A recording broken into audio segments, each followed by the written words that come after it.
Duel Review is brought to you by SpiderWolf.com. Hey guys, welcome to another great week of Duel Review. We're going to be starting off with The Umbrella Academy, followed by Sly Cooper, and then for our focal point, Cards Against Humanity. That's right. Our anime this week is Do Ra Ra Ra, and our movie is Iron Man 3. I'm RJ. And I'm Nick. Let's get to it.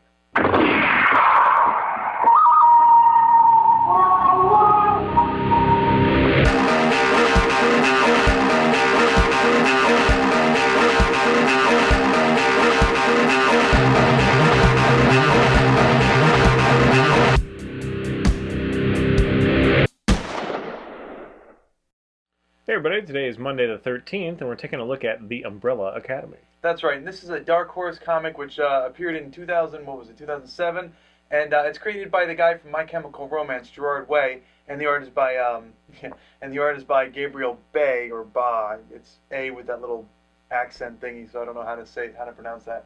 And the series itself is actually, I like it. It actually won a Will Eisner Award, so it must be that good. Or someone has connections. I don't know.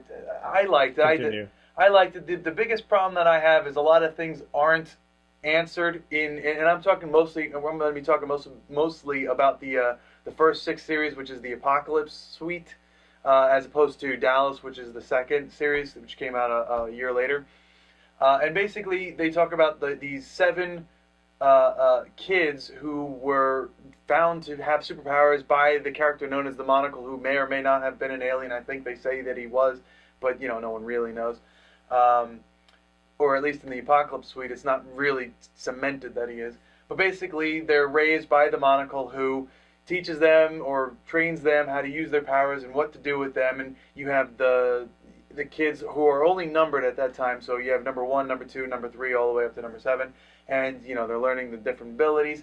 But then number 7 specifically, her powers were suppressed when he learned that what she can do. And he sat there and he gave her medication and told her that she wasn't going to be useful for anything. Spoilers, by the way. Yeah. Well, this was explained when they were still kids. But later on, she becomes a huge deal because, well, I guess I shouldn't talk about that.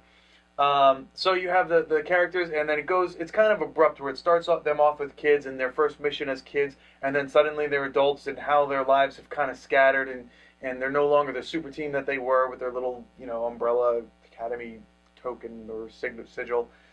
So it is an interesting story, but in that 6th series, that initial 6, you don't really get a lot, and they sometimes have like news articles where they have like a lot to read. So I tried to focus in on the one that seems particular, because the other ones only seem ancillary. I tried to read them all, but they get cut off at certain parts, so you can't really read everything, can't get the whole story. But I did what I could with it. I did the best I could with what I had.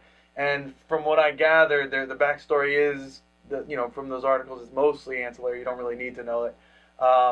So yeah, the characters, the little children, or the superhero team, they all take on the names when their father dies. They take on their own names. This way, they're not number 1, number 2, and mostly they have these code names. Like Space Boy is the giant gorilla thing, which Kraken. The Kraken. I like the Kraken. The one who is not a huge part is known as the Horror, who. It's kind of said early on, but essentially he dies, and they build a statue for him, and things are coming out of his belly. But what's unfortunate is, from child to adult, they don't really. It kind of gets confusing, because you have to worry about the child, them, and then the different names of them. So number 1 is Space Boy, and he's the child, and he's got the blonde hair, and then when he's an adult, he's the one with the gorilla body, which doesn't get explained as to why he has a gorilla body, at least not in that series, or if it does, it's such a small detail that I completely missed it, because I have no idea how he got that body. I think there was like an accident, and I don't know. But in any case, it doesn't really need to be explained. Well, I mean, I guess it kind of does, but the character moves on without it. And then you have the other characters. The Rumor is the coolest, I think, because her ability lets her tell a lie, and anything that she lies about becomes a truth. It becomes reality. So she could say, you're not holding a bat, you're holding a snake, and suddenly the guy's holding a snake, and the snake attacks him, or whatever. So that's pretty cool. But then you have Seance, who can talk to the dead, but only when he's barefoot. You have the Kraken, as he brought up, who can breathe underwater, and that's his super ability. He can't breathe underwater. He can hold his breath indefinitely. But he's also really good with knives. and it's shown that he has a kind of love interest in the seventh, who doesn't really have any powers. She goes by the name of Vanya, and she actually wrote a book, and that's kind of in it. So there's a lot going on in the 6 issues, but it's so scattered that you just kind of left with a lot of story holes, a lot of gaps, trying to piece things together. So, but the art is solid. I like the art. I really dug that. And the main, I guess the main villain, I don't know how to say it without giving anything away, but the main villain, the style of that character is cool. But yeah, so that's my thoughts. What did you think? I didn't like it. It just feels like it was, a high comic where they were just like, oh, dude, it'd be so cool if this, and then they just crammed everything in. And, like a lot of like modern art or whatever, they just put all that crap in and they're like, oh, it'll mean something to somebody, somebody will come up with. I just, that's my opinion. I do enjoy actually the last bit, which is kind of like this prologue, like afterthought kind of thing, because it actually capitalized on the rumor's power. Oh, that was a single issue that you're talking about. Makes sense, but it's only half the comic, so it's only like 10 pages of it. And that actually is like, oh, hey, they actually thought of something interesting to use that power for. But the rest of it is just kind of like, I guess we give some comics a hard time for overstating and like holding your hand through the whole thing. This gives you no explanation, so you feel like there is none. They just threw it in there and then whatever. So yeah, I wasn't terribly compelled. I do like the art. I did like the beginning. I mean, it started like, oh, that's interesting.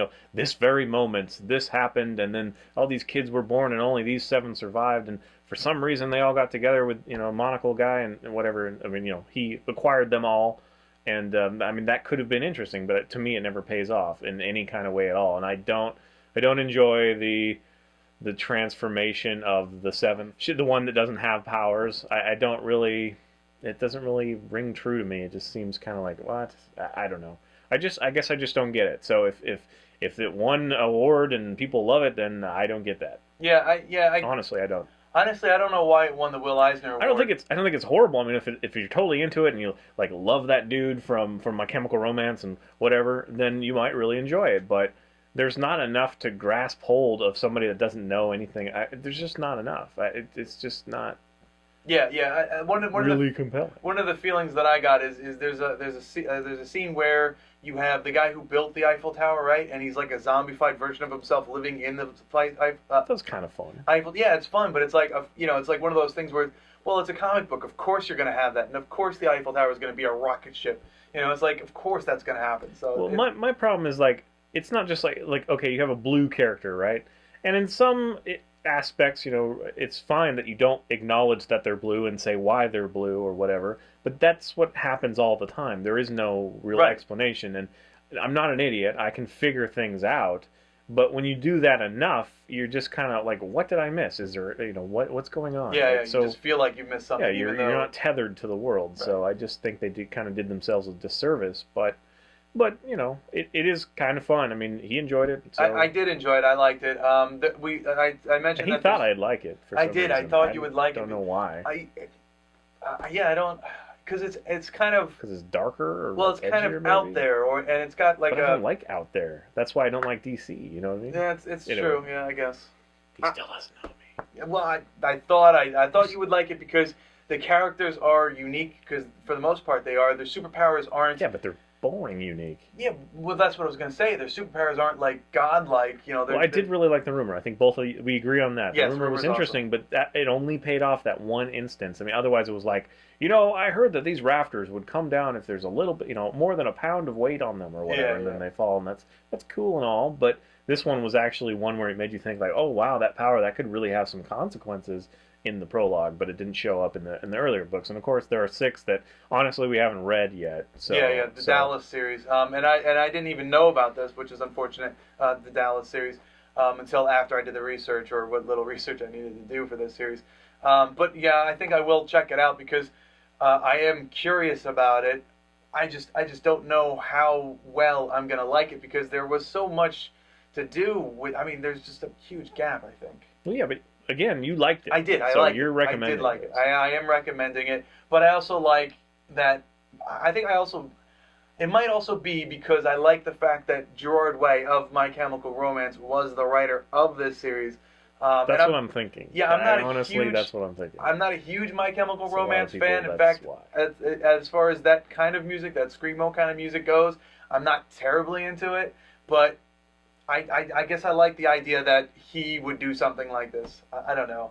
If Jack White wrote a comic book, I'd be like, yeah, of course I'm going to read it. So I wouldn't if it's not good. Well, I would check it out. I would definitely check it out. I guess I have no loyalty to if people that I like and admire turn out crap or something I'm not interested in. I'm just not going to be interested. Right. So that has no sway from me. Anyway, all right, guys. Well, that's our opinions. So don't screw me. Kill me for that. I don't think they have yet. So. Thanks for watching. Please subscribe to our YouTube channel and follow our great playlists. Game Lab's been a lot of fun. Yes, it has. And please leave comments. We love comments. And you can help support us by buying our wares at spiderwolf.com. That's right. T-shirts, a card game, art print, short stories, and more. And please follow my new blog. It's fisk37.tumblr.com. I'm blogging as characters and giving updates for my game release that I'm going to be doing an enhanced edition Kickstarter release sometime in June, it looks like. And eventually I'll be releasing the first couple chapters of my first novella and so on and so forth. So you can check in, leave comments, share with friends. Please support us that way. Thank you very much. And we'll see you next time. See you later. Oh.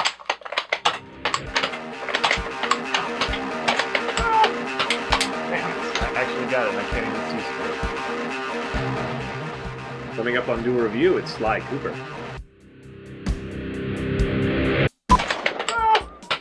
Damn it. I actually got it and I can't even see straight. Well, mine hit it and bounced off 6 times. Oh, and I did notice that if I cover one eye, it seems to be fine. Like either eye, too. Huh. So there's something that's screwing up my motor together. It's usually okay when I'm looking straight, and that's why I can drive, but for some reason right now I'm having a hard time with the light. I don't know. I really hope it goes away soon. It's really fucking annoying as hell. Maybe you should see it now. Maybe you should shut up and find my dart. Well, with that attitude, you